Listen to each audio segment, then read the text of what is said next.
Hello dear students, yes good morning, good evening all of you. कैसे हैं आप सब? आई होप कि आप बहुत अच्छे हैं। आपके आशीर्वाद से मैं भी बहुत अच्छा हूं। हम बात कर रहे हैं जीएसटी की, और जीएसटी में हम बात कर रहे हैं जीएसटी रिटर्न्स की। प्रीवियस क्लासेस के अंदर हमने जीएसटी के रिटर्न्स को ओवरव्यू किया था और जीएसटीआर 1 के बारे में बात की थी। आज के लेक्चर में हम बात करने वाले हैं जीएसटीआर 1 IFF यानी कि इनवॉइसिंग फर्निशिंग फैसिलिटी। ये IFF रिटर्न किसके लिए है, QRMP स्कीम क्या होता है, यह सब कुछ आज हम इस लेक्चर के अंदर डिटेल में कवर करने वाले हैं।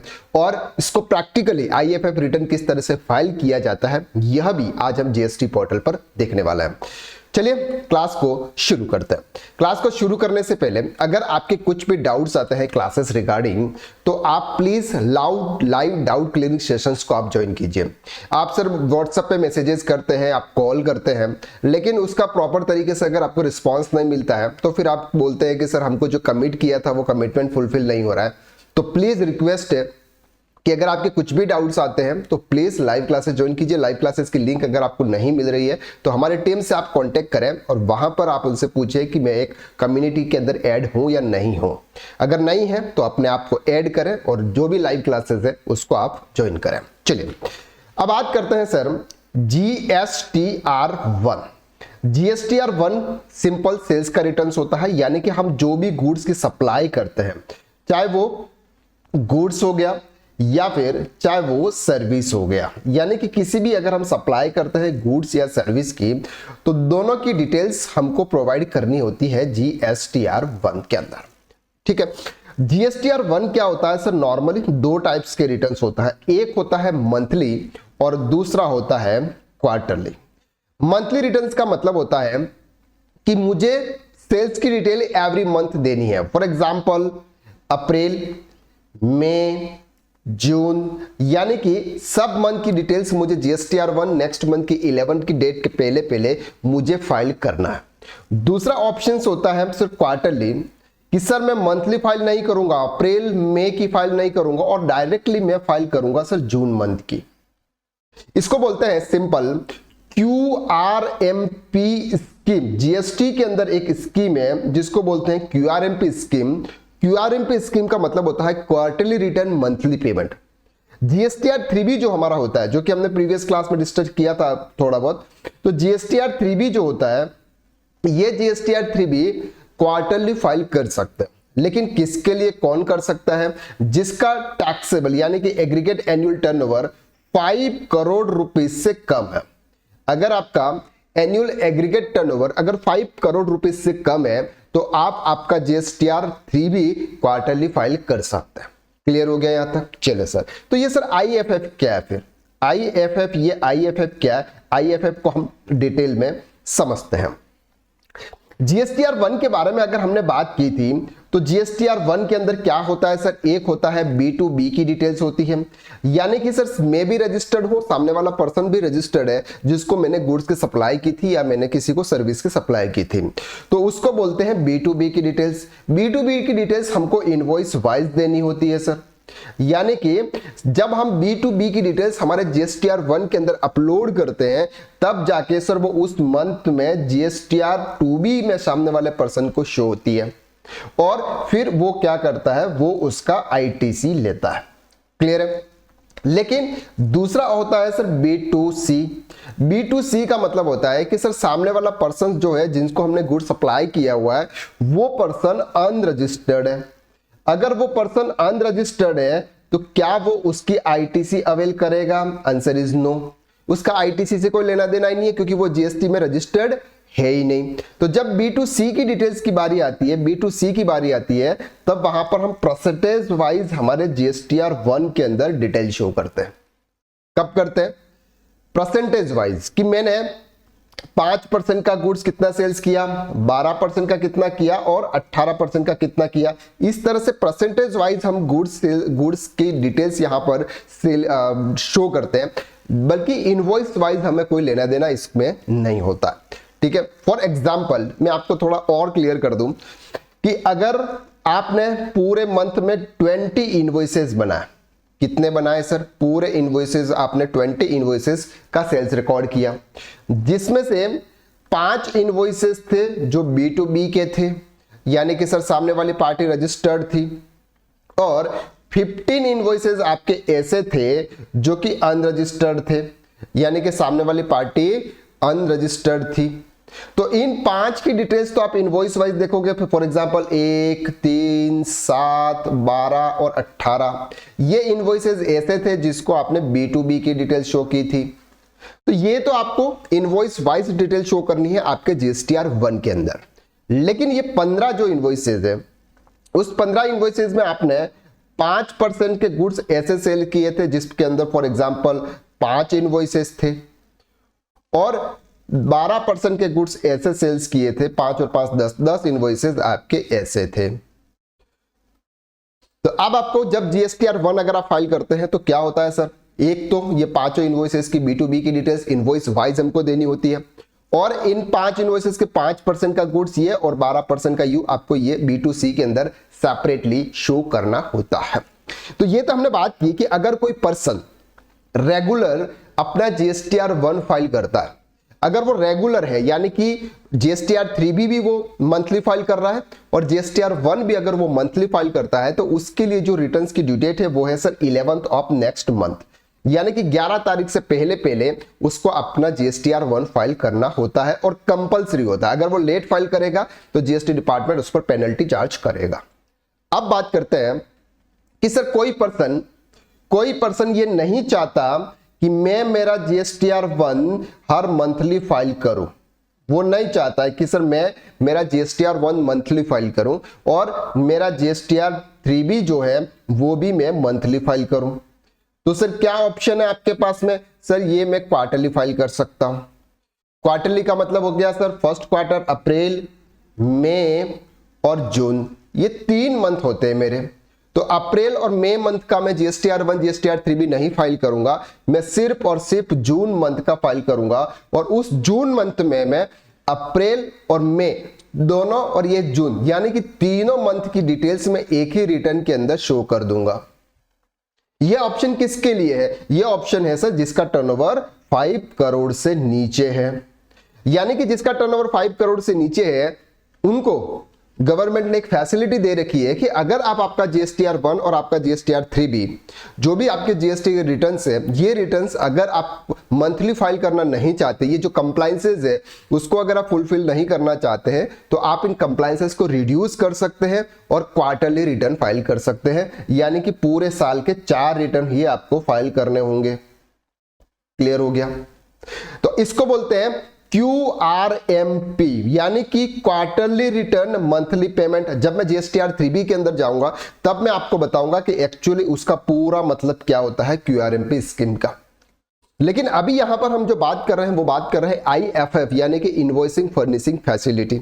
यहां तक आपको इजीली क्लियर हो रहा है कि GSTR 1 और GSTR 3B normally monthly returns file होते हैं, लेकिन अगर किसी का टर्नओवर 5 करोड़ से नीचे है उनके पास में ऑप्शन है कि वो अपने रिटर्न्स क्वार्टरली फाइल करें। अब बात समझते हैं सर, अगर मैं क्वार्टरली रिटर्न फाइल करता हूं, ध्यान से समझना, अगर मैं क्वार्टरली रिटर्न फाइल करता हूं तो क्वार्टरली रिटर्न यानी कि अप्रैल, मई और जून, हम 3 ये फर्स्ट क्वार्टर की अगर बात करते हैं, अगर मैं क्वार्टरली रिटर्न फाइल करता हूं तो अप्रैल मंथ की डिटेल्स, मई मंथ की डिटेल्स और जून मंथ की डिटेल्स में कौन से रिटर्न के अंदर शो करूंगा, जून 2026 फॉर एग्जांपल इस मंथ की डिटेल्स में मैं शो करूंगा। अब सर इस मंथ में अगर मैंने 5 इनवॉइसेस इश्यू किए हुए, कितने इनवॉइसेस? 5, जिसमें से 2 इनवॉइसेस ऐसे थे जिनको मैंने B2B सप्लाई की थी और 3 इनवॉइसेस ऐसे थे जिनको मैंने B2C की सप्लाई की थी। समझ में आ रही है चीजें? 2 इनवॉइसेस ऐसे हैं जो B2B और B2C। अब सर यहां पे अगर मैंने B2B सप्लाई की है, दैट मीन्स कि सामने वाला पर्सन इसका इनपुट टैक्स क्रेडिट लेगा। क्लियर हो रहा है चीजें? इसका मतलब सामने वाला पर्सन इसका इनपुट टैक्स क्रेडिट लेगा। अब इनपुट टैक्स क्रेडिट सामने वालों को कब मिलेगी? जब उसके GSTR 2B में शो होगी। और उसके GSTR 2B में कब शो होगी? जब हम GSTR 1 के अंदर डिटेल शो करेंगे। लेकिन हमने तो बोला कि सर हम तो जून मंथ में ही करेंगे, यानी कि ये डिटेल्स भी हम कौन से मंथ में अपलोड करेंगे, जून मंथ में। तो सामने वाले पर्संस को जीएसटीआर 2B में कब शो होगा, जून वाले रिटर्न्स में, तो वो उसका आईटीसी कब ले पाएगा, जून वाले रिटर्न्स में। इसका मतलब यहां पर अगर मैं अप्रैल और मई मंथ की B2B या B2C की डिटेल्स अगर मैं जून मंथ में अपलोड करता हूं, तो सामने वाले पर्सन जो भी रजिस्टर्ड डीलर है उनको आईटीसी जून वाले मंथ में मिलेगी। लेकिन मैं सर चाहता हूं और सामने वाला भी चाहता है कि सर अप्रैल मंथ के जो भी इनवॉइसेज है B2B के, उसकी इनपुट टैक्स क्रेडिट उसको उसी मंथ में मिल जाए। तो यहां पर एक ऑप्शन आया, वो आया IFF, यानी कि इनवॉइसिंग फर्निशिंग फैसिलिटी। आपने तो ये चूज किया है कि सर मैं मेरा जीएसटीआर 1 क्वार्टरली फाइल करूंगा, और जीएसटीआर 1 के अंदर कौन कौन सी डिटेल्स आती है, B2B की आती है, B2C की भी आती है, क्रेडिट नोट आती है, डेबिट नोट आता है, अमेंडमेंट आता है, इनवॉइस वो हमें वाउचर वाइज डिटेल भी देनी होती है, HSN वाइज डिटेल देनी होती है, यानी कि बहुत ही बड़ा रिटर्न है। लेकिन अगर आप सामने वाले को सिर्फ और सिर्फ इनपुट टैक्स क्रेडिट देने के लिए अगर आप रिटर्न फाइल करना चाहते हो, तो आप IFF मंथली फाइल कर सकते। अब सर यहां पे फॉर एग्जांपल अगर मैं बात करता हूं अप्रैल मंथ की, अप्रैल मंथ में मेरे पास में 5 इनवॉइसेज है, जिसमें से 2 इनवॉइसेज ऐसे हैं जो B2B के हैं, और 3 इनवॉइसेज ऐसे हैं जो B2C के हैं। तो इसको तो सामने वाले को क्रेडिट चाहिए नहीं। इसका मतलब अगर मैं ये 3 इनवॉइसेज जून मंथ में अपलोड करूं, पूरे क्वार्टर के अप्रैल मई और जून तीनों की अगर मैं B2C एक साथ अगर मैं वहां पर अपलोड करूं, तो क्या कोई इश्यू होगा? आंसर इज नो, कोई प्रॉब्लम्स नहीं है सर। लेकिन B2B की इश्यूज आ जाता है। अगर मैं अप्रैल मंथ का B2B जून मंथ में रिटर्न में अपलोड करूंगा, तो सामने वाले पर्सन्स को अप्रैल मंथ में उसका आईटीसी नहीं मिलेगा। तो सामने वाले को आईटीसी दिलाने के लिए उस मंथ में, जिस मंथ में हमने उनको गुड सेल्स किया है, उस मंथ में आईटीसी दिलाने के लिए IFF रिटर्न होता है, यानी कि invoicing furnishing facility return GSTR 1 का ही पार्ट है ये, जिसमें सिर्फ B2B की डिटेल्स ही प्रोवाइड की जाएगी, बस और कुछ भी नहीं। यहां तक बात समझ में आ रही है? बहुत ही इजी कंसेप्ट है, बहुत ही इजी तरीके से मैं आपको एक्सप्लेन कर रहा हूं। आई थिंक यहां पर आपको कोई भी इश्यू नहीं होना चाहिए। चलो अब से यहां पे आप समझते हैं कि अप्रैल मंथ में जब मैं GSTR 1 IFF की बात करूंगा, इसका मतलब है मैं सिर्फ अप्रैल मंथ में B2B की डिटेल शो करूंगा। सर B2C की डिटेल से वो मैं सिर्फ जून मंथ में शो करूंगा सर, जून मंथ वाले रिटर्न में आएगी पूरी डिटेल्स। तो यहां पे सब B2B की डिटेल्स आएगी। कब? अप्रैल। अगर सर मई मंथ का मैं फाइल करूंगा, तो मई मंथ के फाइल में सिर्फ B2B की डिटेल्स आएगी। कौन से मंथ की? मई मंथ की। अगर कोई इनवॉइस में अप्रैल मंथ में भूल गया हूं उसके जीएसटीआर 1 में अपलोड करना, तो वो मैं मई मंथ वाले रिटर्न्स में कर दूंगा। जब सर जून की बात आएगी, जून के अंदर जब जीएसटीआर 1 की बात आएगी, तो यहां पे B2B की डिटेल्स भी होगी और B2C की डिटेल्स भी होगी। आई होप कि आपको यहां तक क्लियर हो रहा है सर।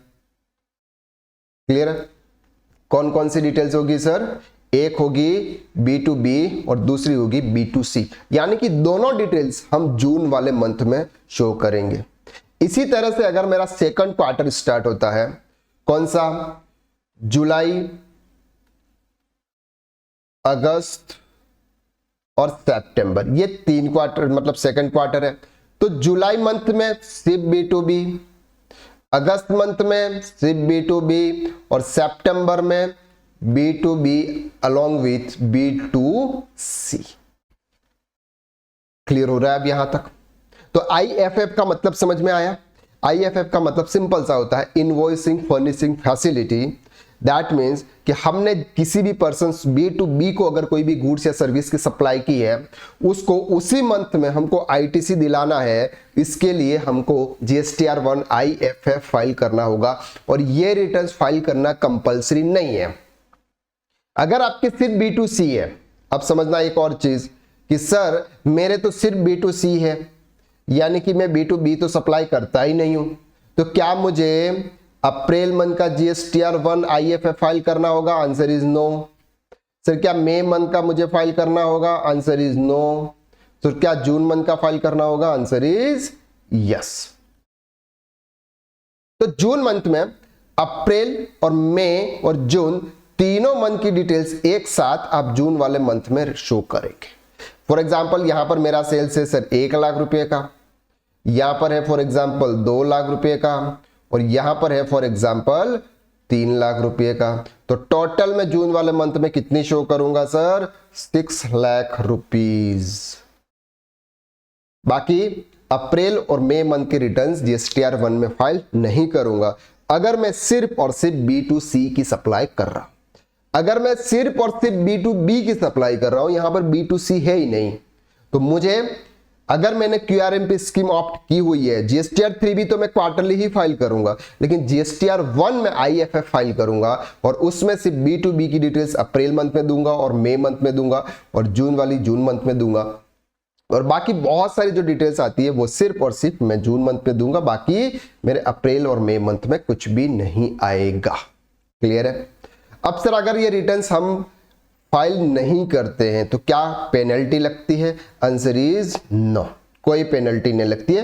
क्यों नहीं लगती है? क्योंकि ये रिटर्न्स फाइल करना आपके लिए कंपलसरी नहीं है। अगर आप सामने वाले को B2B की ITC दिलाना चाहते हो तो ही आप GSTR1 IFF फाइल करो। अगर आपको ऐसा लगता है कि नहीं इस बार सामने वाले पर्सन को ITC नहीं दिलानी है, अगले मंथ दिलाएंगे, तो आप अगला मंथ वाला फाइल करो। ये नहीं फाइल करोगे तो भी चल जाएगा। अब सर इसकी लास्ट डेट क्या होती है? नॉर्मली अगर हम रेगुलर GSTR1 की बात कर रहे हैं, जो हमारा मंथली फाइल होता है, उसकी जो लास्ट डेट होती है वो होती है sir 11th of next month. That means कि सर अगर मैं अप्रैल मंथ की बात कर रहा हूं, अप्रैल मंथ का GSTR1 में फाइल करूंगा 11th ऑफ मई के पहले, 11th ऑफ मई के पहले। अगर मैं मई मंथ की अगर मैं बात करूंगा तो 11th ऑफ जून से पहले, और अगर मैं जून की बात करूंगा तो नेक्स्ट मंथ की 11th ऑफ जुलाई की। लेकिन सर GSTR1 IFF की बात कर रहे हैं, अगर मैंने GSTR3 QRMP स्कीम ऑप्ट करके रखा है और GSTR1 IFF फाइल कर रहा हूं, तो उसके लिए जो ड्यू डेट है वो है सर 13 ऑफ नेक्स्ट मंथ। आपके लिए 2 दिन और एक्स्ट्रा दिए जाते हैं, 2 दिन और एक्स्ट्रा दिए जाते हैं। यानी कि नॉर्मली GSTR1 जो मंथली फाइल कर रहा है उसके लिए 11th है, और आपके लिए अगर आप IFF के थ्रू फाइल कर रहे हैं तो आपके लिए 13 ऑफ द नेक्स्ट मंथ है। क्लियर हो गया? यहां तक इजीली आपको समझ में आया? कोई भी डाउट्स है? अगर आपके कोई भी डाउट्स आते हैं तो लाइव क्लासेस में आप पूछिए, जहां पर हम डिटेल में अच्छी तरीके से उसको समझेंगे, अगर आपको समझ में नहीं आ रहा है तो।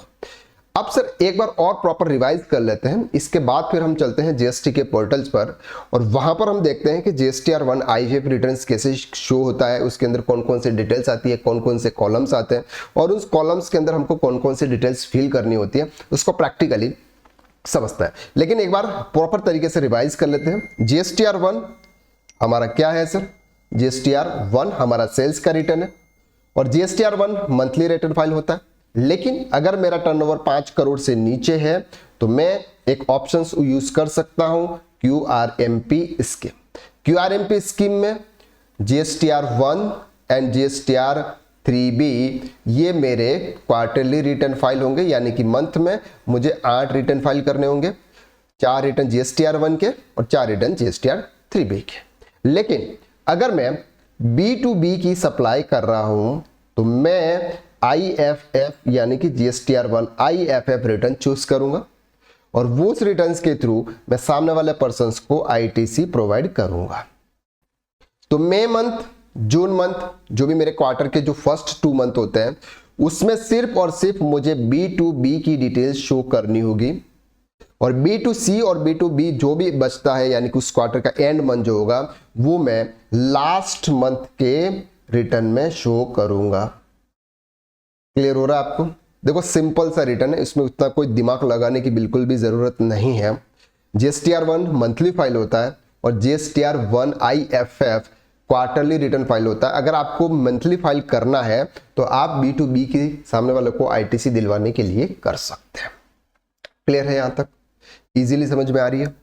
कोई इशू नहीं आ रहा है? चलो ठीक है। अब चलते हैं सर हम GST के पोर्टल पर, और ये है हमारा GST का पोर्टल। जैसे हम यहां पर जाएंगे, हम यहां पर लिखेंगे सर GST, और जैसे हम GST लिखेंगे यहां पर आपका आ जाएगा GST पोर्टल। पोर्टल लॉगिन करना,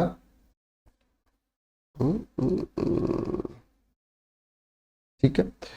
यहां पर हम लॉगिन करेंगे।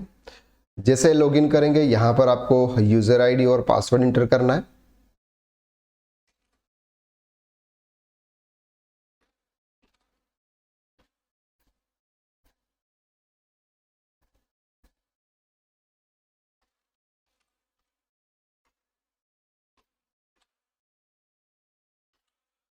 फिर कैप्चा इंटर करना है, और जैसे आप कैप्चा इंटर करोगे और सही पासवर्ड आप करेक्ट इंटर करोगे तो आपका यहाँ पे लॉगिन हो जाएगा। जैसे ही लॉगिन होता है यहाँ पर आपको दिख जाता है कि रिटर्न फाइलिंग प्रेफरेंस होता है क्वार्टरली, यानी कि इस पर्सन ने कौन सा ऑप्शन चूज किया हुआ है, क्वार्टरली।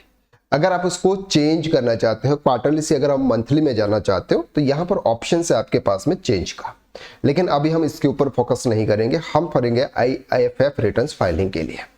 यहां पर जैसे ही हम थोड़ा सा ड्रॉप डाउन करते हैं आपको यहां पर मिलता है रिटर्न डैशबोर्ड। जैसे ही हम रिटर्न डैशबोर्ड पे जाते हैं यहां पर आपको दिखता है सर, आपको टाइम सेलेक्ट करना होता है फाइनेंशियल ईयर 25-26, कौन सा क्वार्टर से, अभी ये सर लास्ट क्वार्टर है और लास्ट क्वार्टर में हम फेब मंथ का रिटर्न फाइल कर रहे हैं। यहां पर आप सर्च के ऑप्शंस पर जाएंगे। जैसे ही सर्च के ऑप्शंस पर जाएंगे आपको यहां पे दिख रहा है दो ही कॉलम्स दिख रहे हैं। एक दिख रहे हैं detail of outward supply of goods और service invoicing furnishing facility IFF and auto drafted details for view only GSTR 2A। GSTR 2A का मतलब होता है जो हमारा परचेज का रिटर्न्स होता है, जिसमें हमको हमारी ITC शो होती है। अब ये रिटर्न्स आपको यहां पर दिख रहा है, ये ऑप्शनल है। अगर आप फाइल करना चाहते हो करो, नहीं करना चाहते हो मत करो। प्रिपेयर ऑनलाइन पर अभी हम जाएंगे और हमारे पास में सर एक्सेल का डेटा है, इस वजह से हम एक्सेल से फिल करेंगे। यहां पर आपको पूरी डिटेल्स शो हो रही है, GSTIN, नेम, अनरिया, ये वो, डेट आपको फाइनेंशियल ईयर, टैक्स पीरियड आपको फरवरी, नोट फाइल, और एंड डेट आपको है 13/3/2026, ठीक है। Add record. अब यहां पर आपको किस तरह से डिटेल्स शो होती है, सिर्फ और सिर्फ B2B के रिलेटेड ही आपको डिटेल्स मिलेगी। अगर किसी भी क्वार्टर की अगर हम बात कर रहे हैं, फॉर एग्जांपल जैसे अभी लास्ट क्वार्टर चल रहा है 2025-26 का, तो ये लास्ट क्वार्टर में जनवरी और फरवरी, ये जो 2 मंथ है, उस 2 मंथ का अगर मैं GSTR 1 IFF फाइल करूंगा तो सिर्फ और सिर्फ B2B की डिटेल्स डालने का ही ऑप्शन आएगा मेरे पास में, बाकी और कोई भी ऑप्शन यहां पर अवेलेबल नहीं है। तो B2B invoice, credit note, debit note registered और सप्लाई अंडर सेक्शन 9 सबसेक्शन 5 के थ्रू, अगर आप ई-कॉमर्स ऑपरेटर के थ्रू अगर आप कोई भी गुड्स का सप्लाई कर रहे हो तो वो डिटेल्स आपको सप्लाई अंडर सेक्शन 9 सबसेक्शन 5 वाले कॉलम यानी कि 15 नंबर कॉलम में आपको टेबल में इंटर करना है। तो सबसे पहले हम यहां पर चलते हैं सर, ये है हमारी B2B की डिटेल्स डालने का ऑप्शंस। अगर हमने किसी भी पर्सन्स को, फॉर एग्जांपल हमारे यहाँ पर ये है सर क्लाइंट का डेटा, और क्लाइंट के डेटा ने हमको यहाँ पे ये दे रखा है, इतने सारे इन्वॉइसेज हैं, लेकिन उसमें से कुछ इन्वॉइसेज ये है सर रजिस्टर्ड डीलर के इन्वॉइसेस, ये है रजिस्टर्ड, यानी कि ओनली फॉर 3 इन्वॉइसेज हैं जो कि रजिस्टर्ड डीलर के हैं, बाकी सभी इन्वॉइसेज हैं वो अनरजिस्टर्ड डीलर है यानी कि B2C के हैं। तो हमें इस मंथ में जनवरी और फरवरी दोनों मंथ में हम सिर्फ को सिर्फ रजिस्टर्ड डीलर की ही B2B की डिटेल्स हमको यहाँ पे देनी है। तो यहाँ पर आपको सबसे पहले है संजय हार्डवेयर स्टोर्स और यहाँ पे उनका GSTIN नंबर है। तो अब यहाँ पर हमको क्या है रिसिपेंट वाइज काउंट, अब यहाँ पर ऐड रिकॉर्ड के ऑप्शंस पर जाना है या फिर इंपोर्ट ई-वे बिल डेटा। अगर आप ई-वे बिल बना रहे हैं तो वहां से भी ये डेटा इंपोर्ट हो सकता है, लेकिन हम चलेंगे सर अभी ऐड रिकॉर्ड के ऑप्शन से। जैसे हम ऐड रिकॉर्ड के ऑप्शंस पर जाते हैं, यहाँ पर आपको बहुत सारे अलग अलग ऑप्शंस नजर आ रहे हैं, अभी हम उसके बारे में डिस्कस नहीं करेंगे, ये बात करेंगे GSTR 1 के डिटेल्स में। अब रिसिपेंट की GSTIN नंबर आपको डालना है। तो अब यहाँ पर सर रिसिपेंट का जीएसटीआईएन नंबर क्या है सर, ये है रिसिपेंट का जीएसटीआईएन नंबर। तो हम उसको यहाँ से कॉपी कर लेते हैं और कॉपी करने के बाद हम यहाँ पर करते हैं सर पेस्ट। जैसे ही पेस्ट करेंगे, अगर उस जीएसटीआईएन नंबर अगर आपका करेक्ट है तो आपको यहाँ पर ये नेम संजय हार्डवेयर स्टोर से ऑटोमेटिकली शो हो जाएगा। इसके बाद सर आपको इनवॉइस नंबर अपलोड करना है। तो इनका इनवॉइस नंबर है सर 90 यानी कि 90, ये उसका इनवॉइस नंबर है। इनवॉइस डेट है 6/02/2026 यानी कि हम फेब मंथ का रिटर्न्स फाइल कर रहे हैं। Total invoice value, taxable value plus GST, that's called invoice value. तो यहां पर इनवॉइस वैल्यू कैसे आएगी, ये है सर टैक्सेबल वैल्यू। तो यहां पर उन्होंने आईजीएसटी चार्ज किया हुआ है, तो दोनों के मिलाकर ये वैल्यू आती है जिसको बोलते हैं इनवॉइस वैल्यू। तो सबसे पहले हमको इनवॉइस वैल्यू अपलोड करनी है। तो यहां पर अगर हम दोनों को अगर सम करते हैं तो हमारा इनवॉइस वैल्यू भी यही 10,50,589 आता है। तो ये वाला फिगर हमको यहाँ पे एंटर करना है, 10,50,589। एक बार प्रॉपर तरीके से वापस चेक कर लेंगे सर, 10,50,589। पॉइंट ऑफ सेल्स यानी कि ये गुड्स कहां पे सप्लाई हुआ था, तो छत्तीसगढ़ हुआ था। सप्लाई क्या है सर, इंटर स्टेट है, ये आपके पॉइंट ऑफ सेल से ही कवर कर लेगा, हमें कुछ भी करने की जरूरत नहीं होगी। आइटम डिटेल्स, अब आइटम डिटेल्स में हमको ये देखना है कि सर ये कितने परसेंटेज का गुड्स था, कितने परसेंटेज का गुड्स है। तो यहां पर ये जो है ये 18% का गुड्स है। कितना है सर, 18% का। तो हम 18 वाले कॉलम में यहां पे इंटर करेंगे। ये देखो 18 वाला कॉलम से, इसमें यहां पर फिगर, यहां पर टैक्सेबल फिगर आएगा जिसके ऊपर जीएसटी चार्ज किया जाता है। तो टैक्सेबल सप्लाई क्या है सर, 890,330। तो 890,330 ये है मेरा टैक्सेबल वैल्यू। तो 160,259 160,259.40 ये क्या है सर, ये मेरा टैक्सेबल आईजीएसटी है। यहां पर आप देखेंगे आईजीएसटी इंटीग्रेटेड टैक्स है। क्लियर। अब क्या करेंगे, मुझे और कुछ भी नहीं करना है, तो मैं यहां पर इसको कर लूंगा सेव। तो जैसे ही मैं उसको सेव करूंगा, मेरा जो पहला इनवॉइसेज है वो क्या हो जाता है सर, सेव हो जाता है। ठीक है, यहां पर कुछ इश्यू है क्या, नहीं, बहुत सही है। तो फिर सेव क्यों नहीं हो रहा है, ये कभी कभी क्या होता है जीएसटी पोर्टल के इश्यू की वजह से भी सेव नहीं होता है।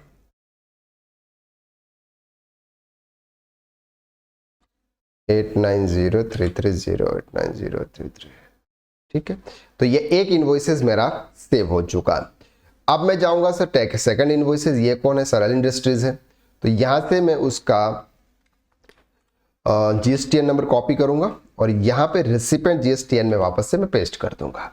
तो यहां पर सर उनका मास्टर क्रिएट है, इसके वजह से भारती जैन नाम आ रहा है, उनका नेम आ गया सर सरल इंडस्ट्रीज भारती जैन। यहां पर आपको इनवॉइस नंबर डालना है। तो इनवॉइस नंबर है सर मेरा 96। इनवॉइस की डेट क्या है सर, 19 फेब। तो 19 फेब 2026। टोटल इनवॉइस वैल्यू यहां पर मुझे दिख रही है, ये वाली वैल्यू है। एक बार और हम रीचेक कर लेंगे। देखो एक्सेल के अंदर उन्होंने डेटा दे रखा है, इसका मतलब कहीं ना कहीं गलती होने के चांसेस हो सकते हैं, तो हमें प्रॉपर चेक कर लेना चाहिए। तो हमारे पास में ये डेटा आ गई सर 31/24/77, 31/24/77 यानी कि 3,12,477। ये भी सर 18% जीएसटी है। तो 18% वाले कॉलम में एंटर करेंगे 264,811 264,811। यहां पर ये डिटेल्स आ जाएगी सर 23,832.99। तो यहां पर हमारे पास में ये जो अमाउंट है, ये अमाउंट भी शो हो रहा है। देन उसको हम कर लेंगे सर सेव। तो हमारा ये जो सेकंड इनवॉइसेज है ये भी अब क्या हो जाएगा, सेव हो जाएगा। तो सेकंड इनवॉइस भी क्या हो गया सर, सेव हो गया। अब हमारे पास में एक और इनवॉइसेस बचा हुआ है, इस इनवॉइसेस को हम यहाँ पे पुट अप करेंगे, इसको कॉपी करेंगे और इसको यहाँ से क्रॉस करके दूसरा जीएसटीएन नंबर एंटर करेंगे। सी इंटरप्राइजेस आ चुका है सर। इनवॉइस नंबर क्या है, 95 17 Feb 2026। Total invoice value sir मुझे यहाँ पे शो हो रही है 9904974। एक बार मैं रीचेक कर लेता हूँ, यस सर 904,974। ठीक है। एमपी का है, इंटरस्टेट है, ये है, सब कुछ है। 18% सप्लाई है सर। तो यहाँ पर मैं वैल्यू डालूंगा, ये वाली वैल्यू है सर 861880, 861880। टैक्स का अमाउंट कैलकुलेट कर लें एक बार, कहाँ पे दिख रहा है सर 77569.20। यहाँ पे थोड़ा सा मिस्टेक है, 21544721। इसका मतलब ये 5% गुड्स में आ रहा होगा। ठीक है, तो हम यहां से करते हैं इसको डिलीट और ये करते हैं 5% वाले में 861880। यस, 21547, 21547 ये आ रहा है सर 5% गुड्स के सप्लाई में।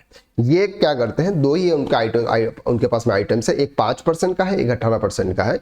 तो जो 5% का है उसके 5% कॉलम में हमने यहाँ पे एंटर किया, तो टैक्स का अमाउंट यहाँ पे आ गया सर 21547, 21547। तो टोटल अमाउंट आपका आ गया सर ये है 904974। इसके बाद हम क्या कर लेंगे सर, इसको कर लेंगे सेव। क्लियर, तो ये इनवॉइसेस भी हमारे क्या हो जाएगा सर, सेव हो जाएगा। तो 3 इनवॉइसेस थे हमारे पास में B2B के, एक थे संजय हार्डवेयर, एक है सरल इंडस्ट्रीज और दूसरा है श्री एंटरप्राइजेस। तो इन तीनों इनवॉइसेस हमने कर दी है सर रिकॉर्ड। अब हम चलेंगे वापस, बैक जाएंगे। जैसे हम बैक जाएंगे आपको यहाँ पर तीनों इनवॉइसेस इस तरह से शो हो जाएंगे। अगर आपको उसमें कुछ भी एडिट करना है तो इस यहाँ पे आपको क्लिक करके उसको आप ओपन कर सकते हैं। जैसे आप यहाँ पर जाएंगे तो यहाँ पर आपको ये इनवॉइसेस दिखेगा। फिर आप 90 पे जाएंगे तो इनवॉइस नंबर होगा, यहाँ पर आपको ऑप्शंस है एडिट का और यह ऑप्शन है डिलीट का। क्लियर, चलो तो अब बैक चलते हैं। तीनों इनवॉइसेस आ गए सर हमारे पास में। अब सर अगर आप संजय हार्डवेयर स्टोर्स के नाम से एक और इनवॉइस ऐड करना चाहते हो तो प्लस के साइन पे आप क्लिक करके उसी पार्टी में सेम इनवॉइसेस, मतलब ये दूसरा इनवॉइसेस अपलोड उसके साथ में कर सकते हो। क्लियर, तो बैक में आपको जाना है। जैसे हम बैक में जाएंगे, B2B special economic zone, DE डेल क्रेडिटर इनवॉइस, ये सब चीजें हमने डाल दी। यहां पर आपको 3 इनवॉइसेस ग्रीन सिग्नल में दिख रहे हैं। Credit note, debit note registered, अगर आपने रजिस्टर्ड पार्टी को उस मंथ में यानी कि फेब मंथ में अगर आपने कोई भी क्रेडिट नोट इशू किया हुआ है, सेल्स रिटर्न अगर आपका आया है या फिर आपने डेबिट नोट इशू करके ज्यादा टैक्स चार्ज किया हुआ है, तो वो अब आपको यहां पे डिटेल देनी है। सिर्फ B2B की रिलेटेड डिटेल है यह। तो हमारे मंथ में, हमारे केसेस में ऐसा कुछ भी नहीं है, इसलिए हम इस यहां पर बैक करेंगे। सप्लाई अंडर सेक्शन 9 सबसेक्शन 5 कि सर मैंने ई कॉमर्स ऑपरेटर के थ्रू हम कोई भी गुड्स की सप्लाई नहीं करते हैं, इस वजह से ये वाला टेबल जो है हमारे काम नहीं आएगा। अब बात करते हैं सर अमेंड। अमेंड का मतलब होता है कि प्रीवियस किसी भी रिटर्न्स के अंदर अगर मेरे से कुछ मिस्टेक हो गई है और उस मिस्टेक्स को अगर मैं सुधारना चाहता हूं तो आप अमेंड कर सकते हैं। और यहां पर आपके किसी भी क्वार्टर के फर्स्ट 2 मंथ जहां पर आप IFF के थ्रू रिटर्न्स फाइल कर रहे हैं, वहां से B2B के रिलेटेड सी अमेंडमेंट की बात की जाएगी। बाकी और कुछ भी बात IFF के अंदर नहीं की जाएगी। तो amend B2B supply, amendment credit note, debit note और अमेंड सप्लाई, या जी तीनों ऑप्शंस जो आपको ऊपर दे रखे हैं उस मंथ में डिटेल्स पुट करने के, वही के वही ऑप्शंस आपको नीचे दे रखे हैं अमेंडमेंट के। प्रीवियस में अगर आपके तीनों में अगर यहां पर अगर आपने कुछ मिस्टेक की है तो यहां पे सुधारो, क्रेडिट नोट डेबिट नोट में अगर आपने कुछ मिस्टेक की है तो यहां सुधारो, और सप्लाई अंडर सेक्शन 9 सबसेक्शन 5 में की है तो यहां पे सुधारो। क्लियर हो गया। तो यहाँ पे अगर आपको कुछ भी सुधारना है, कुछ चेंज करना है, प्रीवियस में कुछ मिस्टेक हुई है तो यहाँ पर आप इसको अमेंड कर सकते हैं। तो अभी हमारे पास में ऐसा कुछ भी नहीं है। अब हम चलेंगे सर जनरेट समरी पे। तो जैसे हम जनरेट समरी करते हैं तो यहाँ पर आपके पास में your generate summary request had been receive. इसके लिए फिर आपको यहाँ पे रिफ्रेश के ऑप्शंस पे आपको क्लिक करना है। जैसे हम रिफ्रेश के ऑप्शंस पे क्लिक करते हैं, यहाँ पर आपको ऑप्शंस नजर आता है proceed to file and summary.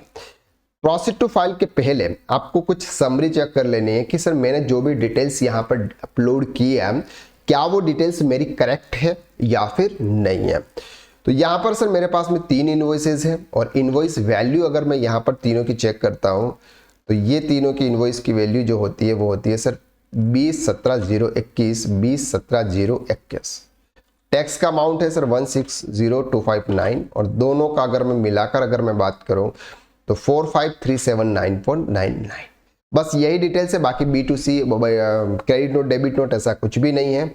और सबसे नीचे अगर आप जाएंगे तो यहाँ पर आपको ये फिगर दिखेगा और ये फिगर आपका प्रॉपर आपके रिटर्न्स के हिसाब से मैच होना चाहिए। क्लियर हो गया आप? कोई इश्यू नहीं है यहाँ तक। तो इसको बोलते हैं IFF। अब हमको अगर इस रिटर्न को फाइल करना है तो फाइल स्टेटमेंट पर जाना है, और जैसे फाइल स्टेटमेंट पर जाएंगे यहाँ पर आपको इस ऑप्शन को आपको क्लिक करना है। ऑथोराइज सिग्नेटरी जो भी पर्सन होगा उसको आपको सेलेक्ट करना है। इसके बाद दो ऑप्शंस आपके पास में आएंगे, एक आएंगे DSC और दूसरा होगा EVC।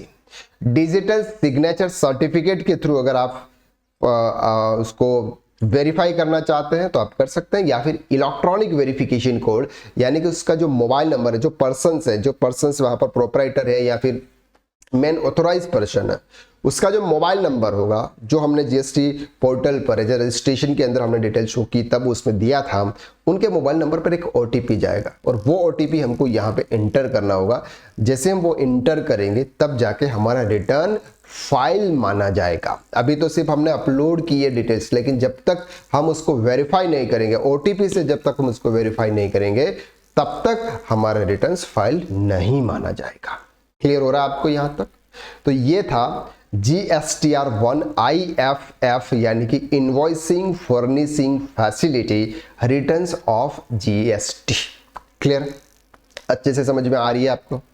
बिल्कुल भी कोई भी इश्यू नहीं है, इजीली आप उसको कवर कर पा रहे हैं। प्रैक्टिकली अगर आपको कोई भी किसी भी क्लाइंट्स का रिटर्न देते हैं तो आप इजीली उनका GSTR1 मंथली IFF वाला रिटर्न आप फाइल कर पाओगे। इतना कॉन्फिडेंस अगर आपके अंदर आ जाता है तो आप एक सही कोर्स को आपने चूज किया है और आप प्रॉपर तरीके से आप लर्निंग कर रही हो।